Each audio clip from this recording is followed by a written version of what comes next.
Welcome back. This is Chronicles of Alex part 4, and in this particular video I want to do two things. Firstly, I want to kind of complete all of the stories that I wanted to talk about that take place around Sussex. And secondly, I really wanted to get across the kind of people that me and Alex were and the kind of friendship we had.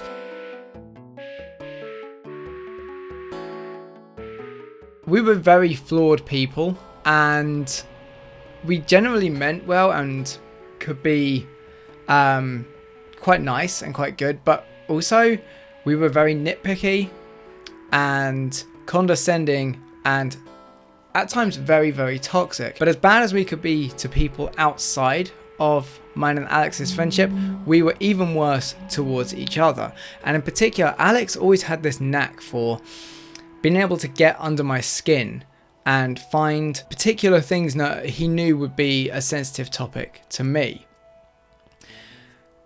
Or at least try to. Case in point, let's say we hadn't seen each other for maybe 6 months, and then the next time he saw me, I got my guitar out and started playing it. No matter whether I had improved or not improved, and in a few cases I had actually improved, and I had been playing guitar, in the days leading up to it, and I was currently working on something.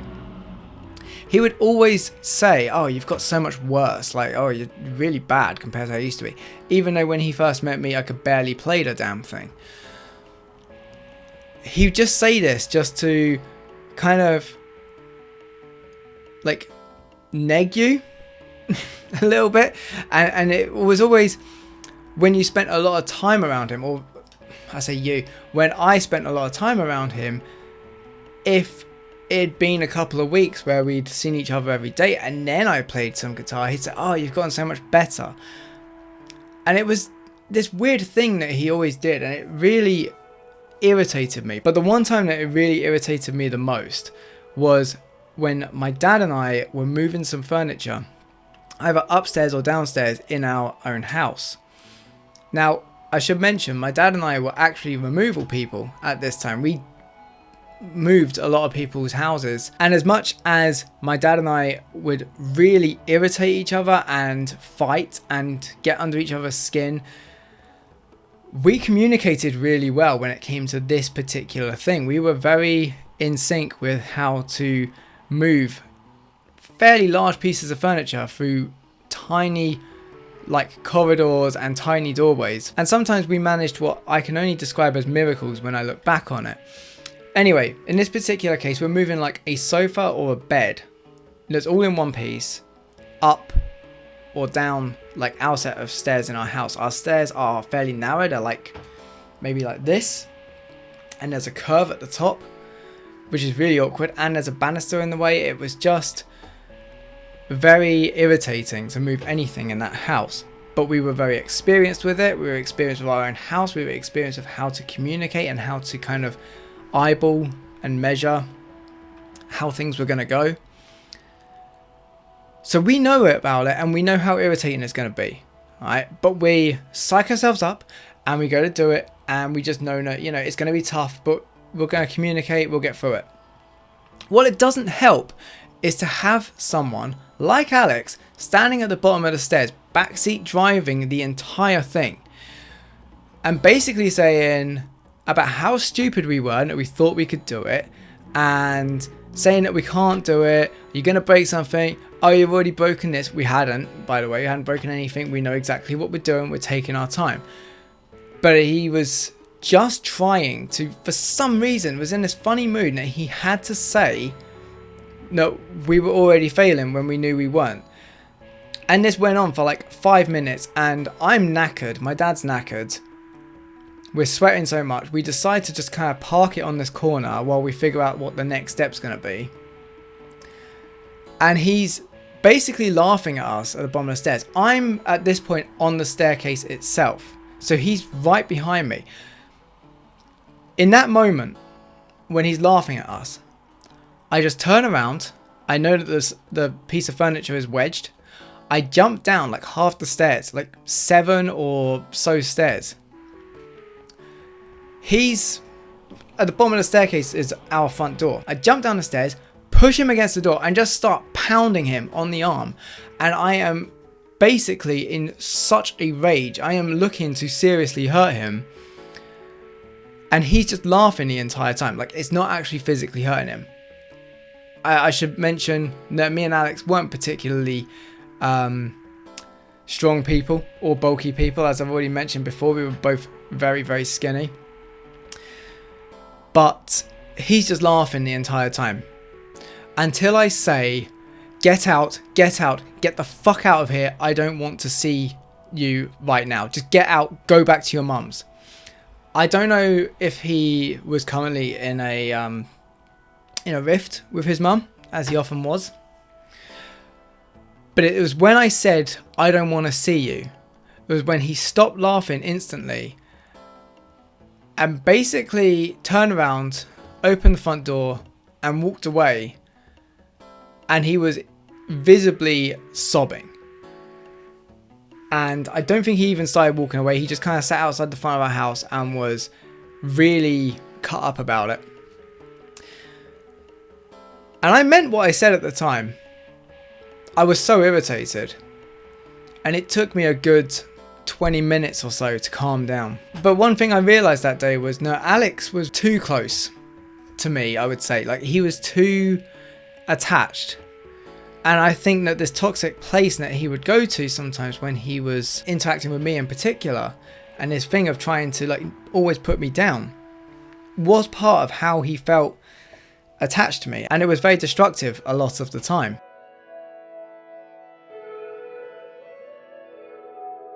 With all that being said, we were actually there for each other quite a lot. To the point where, like, for example, I remember this one time that we decided we were going to walk from Howsham to Eastbourne. I can't remember if we had gotten into arguments with our parents yet again, but I remember that there was no one really around to hang out with apart from each other, and there was nowhere in particular to go, so we just decided, let's walk to Eastbourne.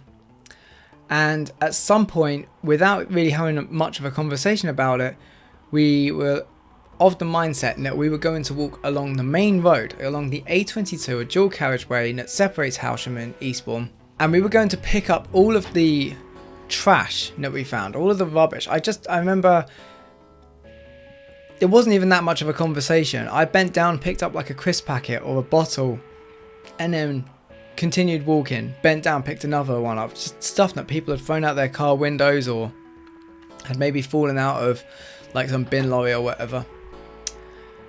And then Alex sort of walked off to the side a little bit, so we were covering more ground. And between us, we just collected so much rubbish that particular day, just walking up one side of the A22.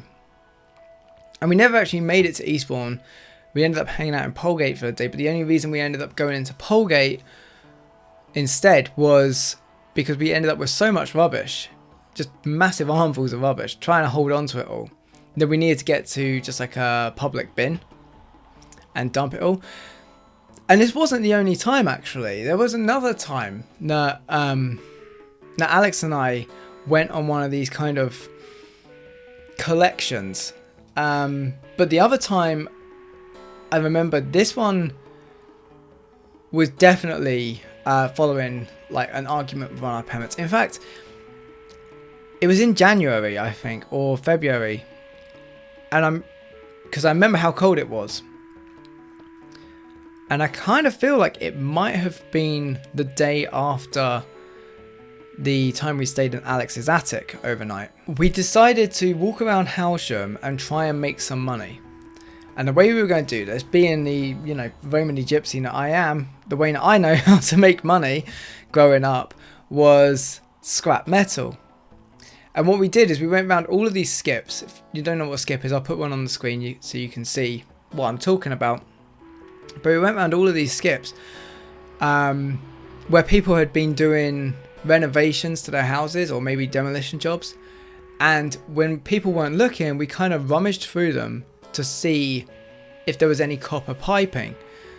And so we found like all this copper piping and like would collect it up and then quickly scarp it to another skip somewhere in town, collect some more copper piping, and we just had, again, big armfuls of this stuff. And like I mentioned in the first video from this series, Howsham had the Ripley's scrapyard in it. which is how I knew, like, you know, oh, this is how we're going to make some money while in Howsham. And so from there we took it to the scrapyard, and it was such a palaver. You know, it's quite a weight to be carrying around for like 2 hours or so at this point, in the freezing cold, continuously dropping this metal pipe in and having to pick it up constantly, screaming at Alex. He's nearly scratched a car when he's walking past like some parked car at some point. And then we finally get to Ripley's, weigh it all in, and it gets us about £3.50. And I'm just of the mindset of like, this was a colossal waste of time. But this is the thing. As long as Alex was around me, all of that backseat driving and nitpicking that he used to do didn't mean anything when we were doing stuff together. It was only when I was doing something with somebody else or by myself, he was like that. When we were doing something together, he never even questioned it. He was just happy to be doing it. And so yeah, that was a little bit of a weird quirk that happened in the friendship between me and Alex. It's like the I Was a Silly video where we were carrying around this huge box of camping gear. Never once did we ever get into a bitch fight about, oh, you know, this is so much of a waste of time or whatever. We just did it. We were kind of collectively of the mindset, no, as long as we're doing something together, Alex was happy.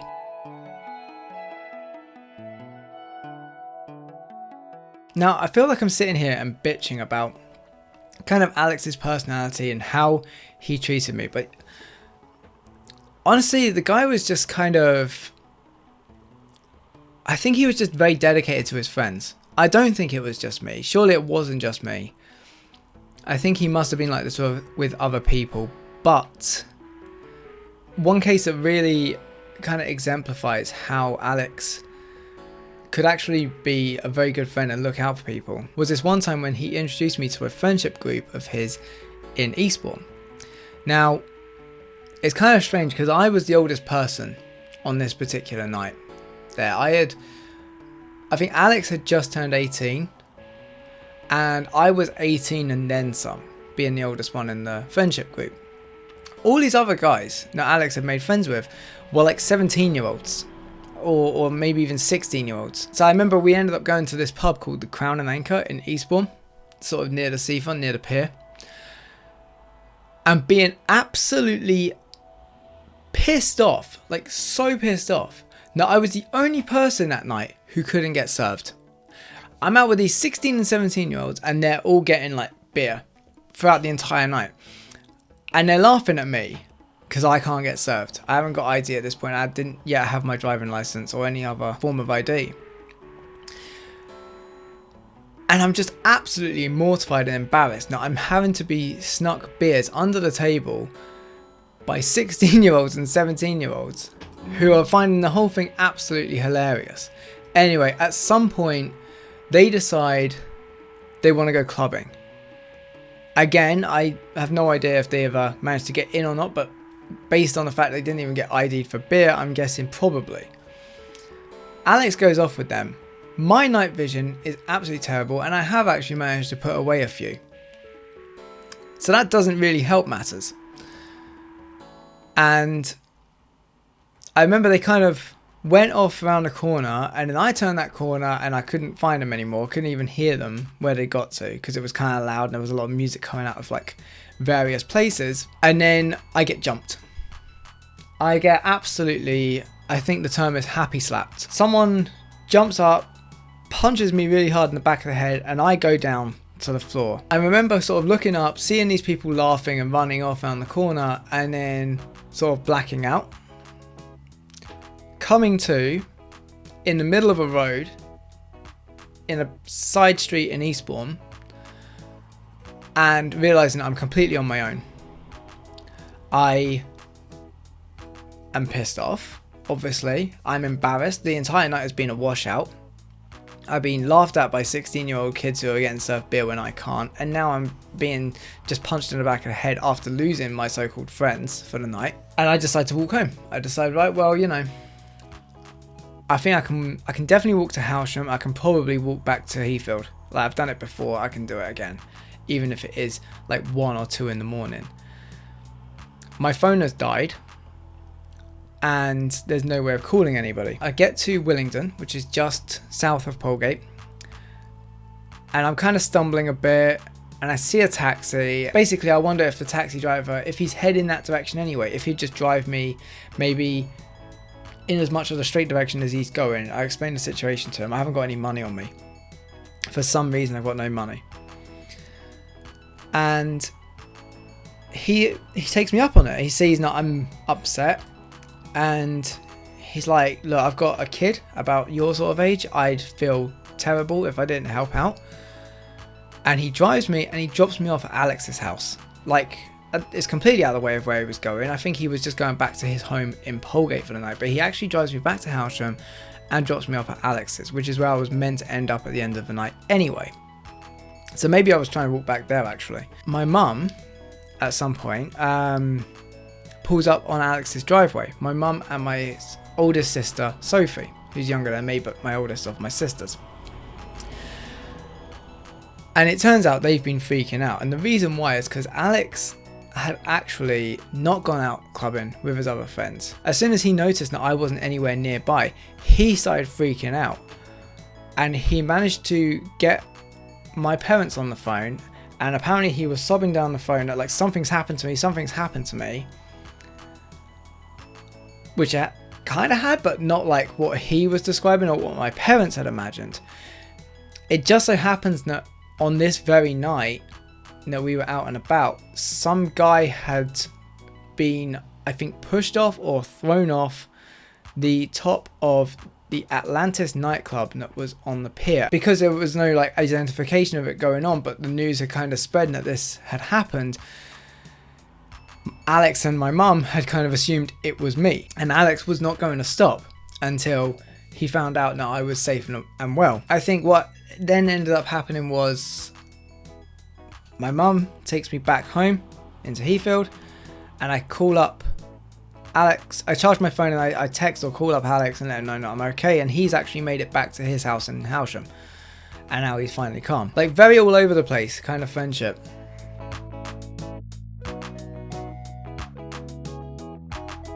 One thing that Alex really held over me was that, and this is going to sound absolutely bloody awful actually, as a parent of a teenager myself,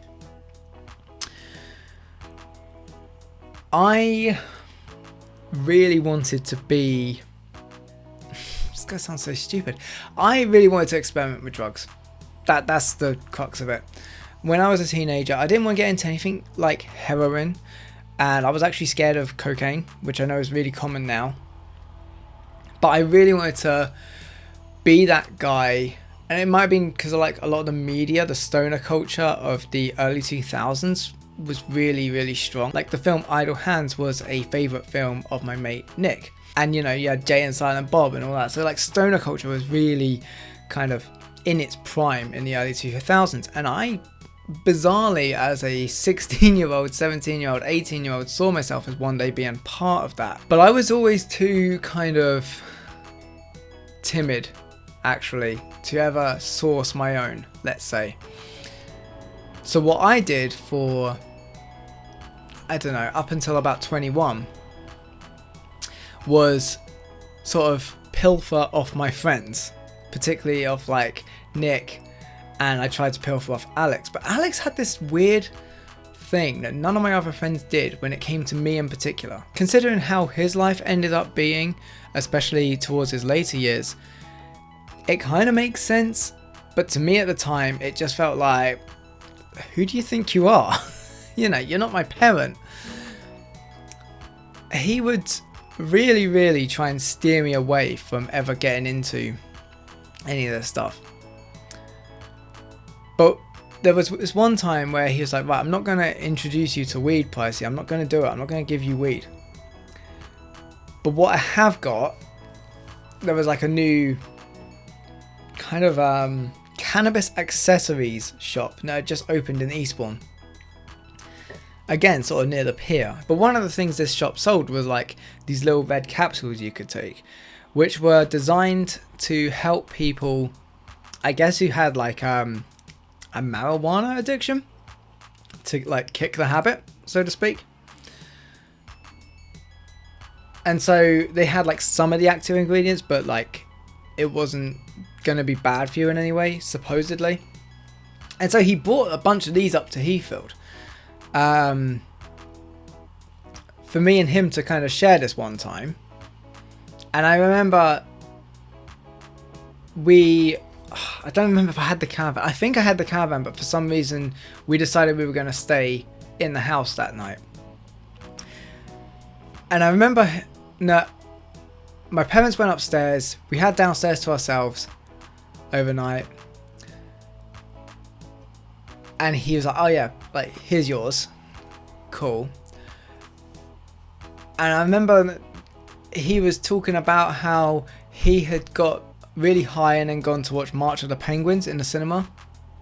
It's one time, so maybe we should do the same kind of thing. And I couldn't find March of the Penguins, but I found another film that had a penguin in it, and it was Batman Returns. And actually, come to think of it, it was the first time I was watching it, and I just remember like not being particularly affected by these things, but just kind of having a little bit of an edge taken off. And just remember one particular really creepy line from Danny DeVito. There's this girl that says, "You're the perfect role model a young person like me could have." And then he says, "You're the perfect young person a role model like me could have," or something. And it was really, really creepy. And I'm just like, right, okay. Right, moving on. And then I think we just sat up for the rest of the night kind of watching SpongeBob reruns.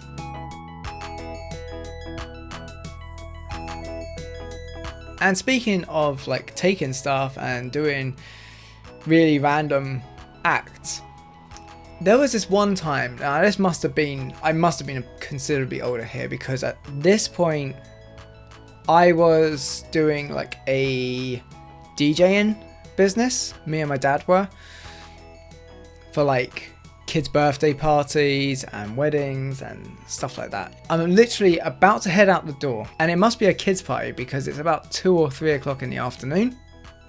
I remember it being not particularly late at all. And so I'm just about to head out, and the phone by the front door rings. Quickly answer it. It's Alex. Can't speak too long, Alex. I'm actually on the way out. I wanted to ask you if you wanted to go to the Reading Festival. What? I'm literally heading to work right now.